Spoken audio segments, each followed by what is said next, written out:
Alright, y'all, so we're officially back with a brand new video. And if you're new to my YouTube channel, please hit that like button, that subscribe button, and the notification bell.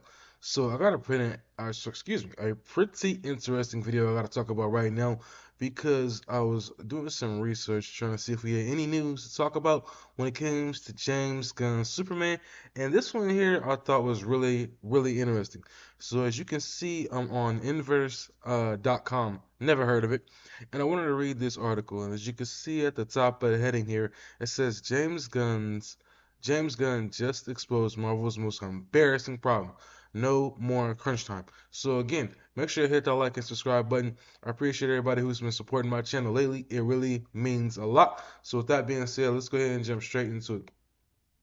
And as you can see at the top of the article here, it says James Gunn has gone from the godfather of the Guardians of the Galaxy to the fairy godmother of the DC Universe. Under his watchful eye, the superhero franchise will shed its horror past and relaunch itself, beginning with 2025's Superman.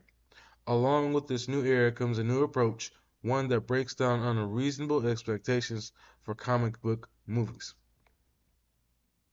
While Gunn obviously won't be directing every single DC movie, which I can't say is a bad thing, he's adamant that he'll hold them all to the same standard, potentially ending one of the worst superhero movie trends in the process. A fan on Threads asked Gunn about poor working conditions for visual effects artists. Gunn had a comprehensive answer. I've always given my VFX artists, collaborators, time to do their job properly and the respect they deserve, Gunn said. That's great news. And the quality of the VFX in those films is uniformly great because of it.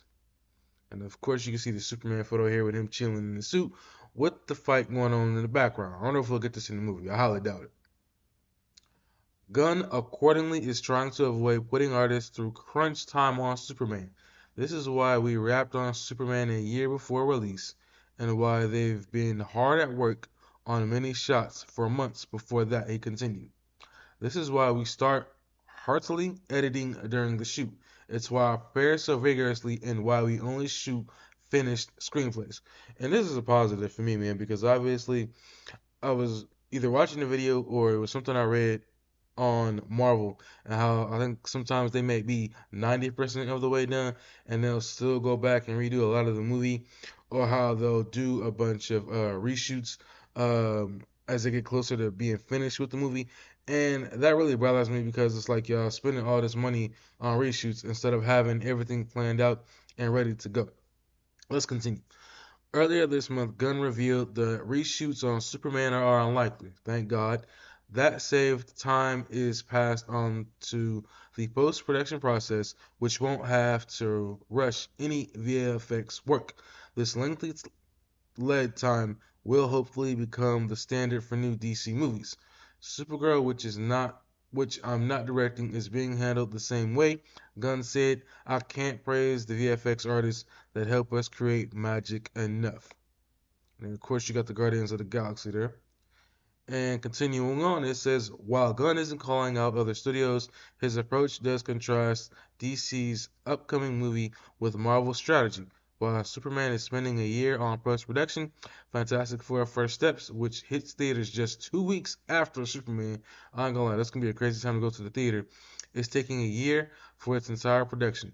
From filming to VFX, and Marvel's Captain America Brave New World underwent 3 weeks of reshoots.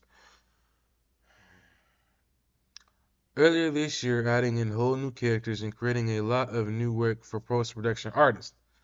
So that kind of scares me because it kind of makes me wonder, as good as the trailer looked, how much of this movie is going to be kind of like, just stitched together to make a whole brand new movie. Not Superman, but Captain America Brave New World. It says here it's no secret that Gunn had his frustrations with Marvel, so his time at DC will be a test of his process.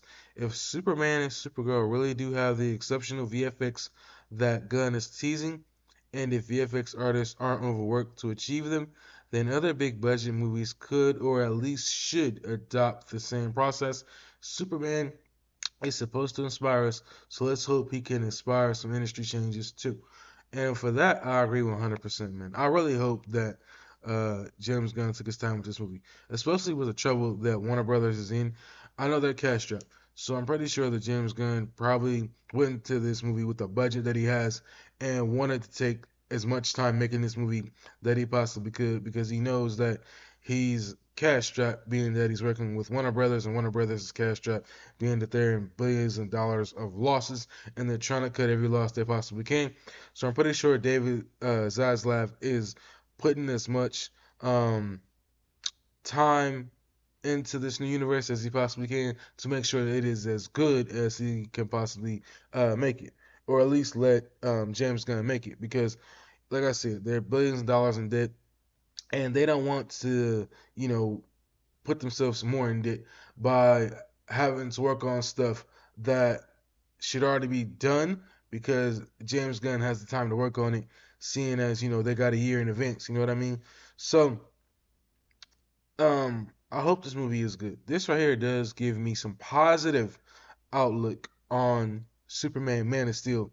Excuse me. Well, he is the Man of Steel, but basically Superman, because Warner Brothers needs some positive news right now. And seeing that James Gunn is taking his time and is giving the VFS artist time to work on this movie is something that Marvel and other companies should approach. Is giving all of their writers, artists, all the time to work on a movie and not put so much time and so much money into reshoots, because a lot of times it leaves you with a really sloppy movie, because a lot of times fans can point out, oh, it felt like this movie was shot during this time, and then they went back and reshot it, and they feel like this movie was shot during a different time. So Marvel, this is a lesson to y'all. Give your artists, all of them, time to work on the movie. So with that being said, I do want to know what y'all think about this. Does it give y'all some positive outlook, or are y'all still in the same spot y'all was in before I read this article? Post y'all comments down below. Like, comment, subscribe. 2,000 subscribers, and I'll see you in my next video. Peace.